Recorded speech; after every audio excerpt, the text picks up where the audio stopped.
নমস্কাৰ বন্ধু বান্ধৱীসকল, মই জাহ্নৱীয়ে মোৰ অন্য এটা ভিডিঅ'লৈ আপোনালোক সকলোকে স্বাগতম জনাইছোঁ। বলকচোন আজি অকণমান ফুৰি আহোঁ। ফুৰিলে মানুহৰ মন চনবোৰ অকণমান ভাল লাগে। সদায়নো কিমান ঘৰতে মানুহবোৰ সোমাই থাকিব, সেইকাৰণে ফুৰিবও লাগে মানুহ।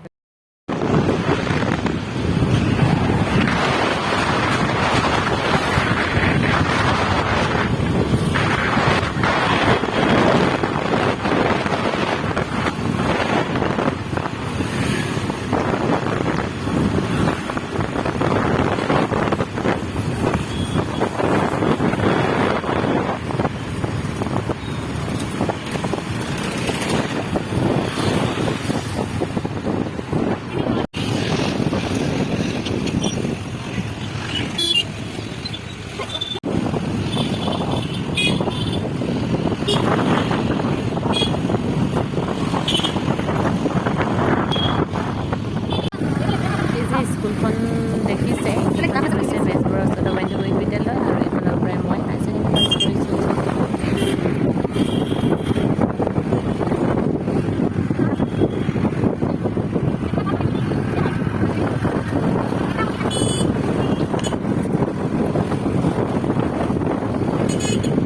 এইফালে যে জিলিকি আছে বিল্ডিংটো, সেইখনেই হৈছে আদিত্য নাৰ্ছিং হোম, যিখন শিৱসাগৰত আছে। এইখনেই দিখৌ দলং, যিখনক ডক্টৰ মজিদুল ইছলাম সেতু বুলি কোৱা হয়।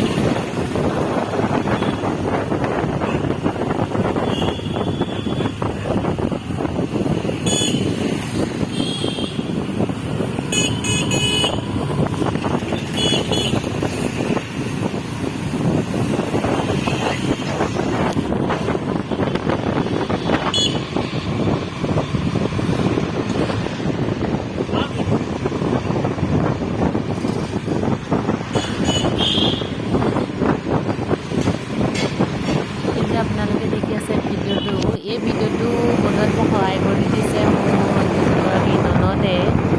তো থেংক ইউ ভণ্টি। এতিয়া আমি আহি পাই গৈছোঁ ইয়াত তলাতল ঘৰ। সেইপিনে আগত দেখিছে সেইটোৱে হৈছে গোলাঘৰ। তলাতল ঘৰৰ যিটো ৰাস্তা, ধুনীয়া পৰিৱেশ চাওকচোন। সোঁফালে যি দেখি আছে তলাতল ঘৰ, এতিয়া ৰাস্তাটো ইমান ধুনীয়া সেউজীয়া ঠাণ্ডা পৰিৱেশ।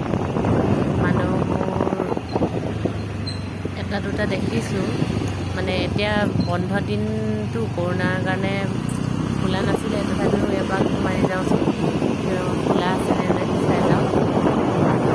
বহুত দিন এইফালে অহা হোৱা নাই, তথাপিও পাক এটা মাৰি যাওঁ বুলি ভাবিছোঁ।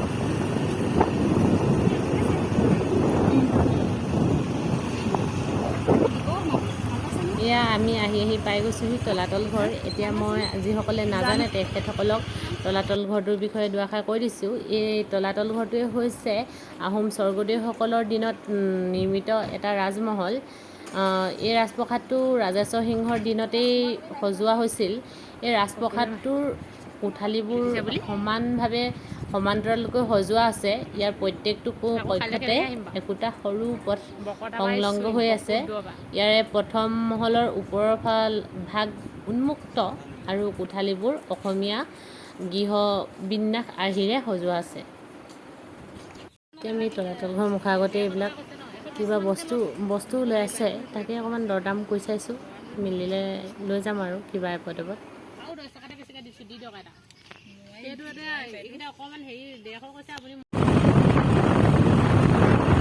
তলাতল ঘৰত কিছু হোৱাৰ পিছত এতিয়া আমি যাওঁ জয়সাগৰ পুখুৰী, আপোনালোকক দেখুৱাম।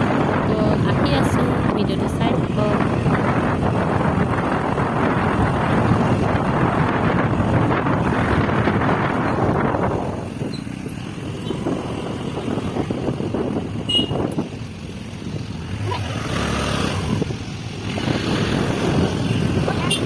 যিসকলে শিৱসাগৰ অহা নাই সেইসকলৰ বাবে এই ভিডিঅ'টো ইমান ধুনীয়া। চাওকচোন আমাৰ শিৱসাগৰৰ ঠাইবোৰ। আপোনালোকক দেখাইছোঁ জয়সাগৰ পুখুৰীৰ পাৰৰ দৃশ্য। এতিয়া চাই থাকক। আমি এতিয়া যাম এইঘৰ পাই গ'লোঁ। এয়া চাওক জয়সাগৰৰ পুখুৰী পাৰৰ কিছু মনোৰম দৃশ্য। ইয়াত ঠাইডোখৰ ইমান ঠাণ্ডা নহয়, গছবোৰ দেখিছে নহয় ইমান এটা ঠাণ্ডা। গৰমত যে এনেকুৱাবিলাক ঠাইলৈ আহি বহুত বেছি ভাল লাগে, মনটো কিবা শীতল পৰি যোৱা নিচিনা হয়। মই ইয়ালৈ আহিছোঁ, মোৰ লগত সেয়া ভণ্টিজনী দেখিছে মুখখন লুকুৱাই দিছে তাকে, আৰু বৌ আহিছে, মই দেখাই দিছোঁ ইমান ধুনীয়া পৰিৱেশ। আপোনালোকে আহিব, ইয়ালৈ আহিলে যে আপোনালোকে ইয়াত নাৱত ব'টিং কৰিবও পাৰিব।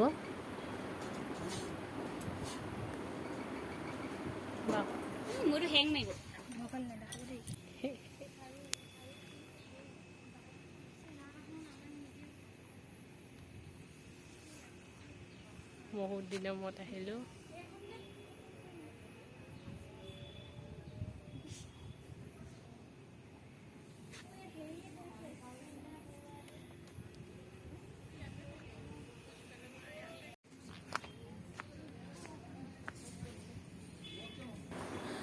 যিসকল অহা নাই সেইসকলে এবাৰ আহি চাব, নিজৰে মনটো ভাল লাগিব। ইমান ধুনীয়া পৰিৱেশ চাওকচোন।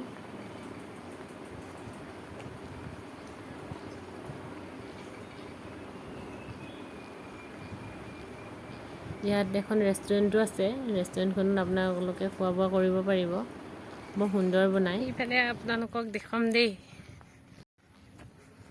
আমাৰ সৰু ছোৱালী দুজনীয়ে খেলিছে।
বহুতে শিৱসাগৰ কলেজ বুলি কয়। এইখনেই হৈছে গেটখন। ভালকৈ উঠোৱা নহ'ল, তথাপিও কেতিয়াবা দেখুৱাম বাৰু আকৌ। এয়া চাওক, কি এটা সুন্দৰ পৰিৱেশত আছে নহয় কলেজখন।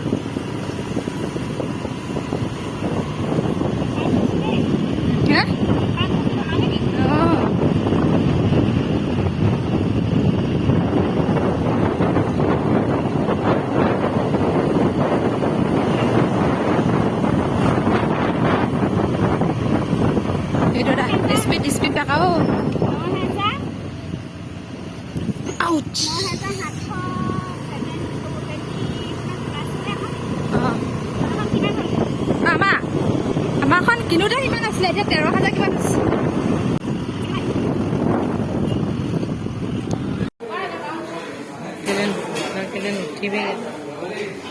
কিন্তু ঘূৰি ভাগৰ লাগি আহিছে আৰু ভোকো লাগিছে। তো হোটেলতে কিবা এটা খাই যাম বুলি সোমাইছোঁ। ভাতকে খাই বুলি হেৰি আহিছোঁ।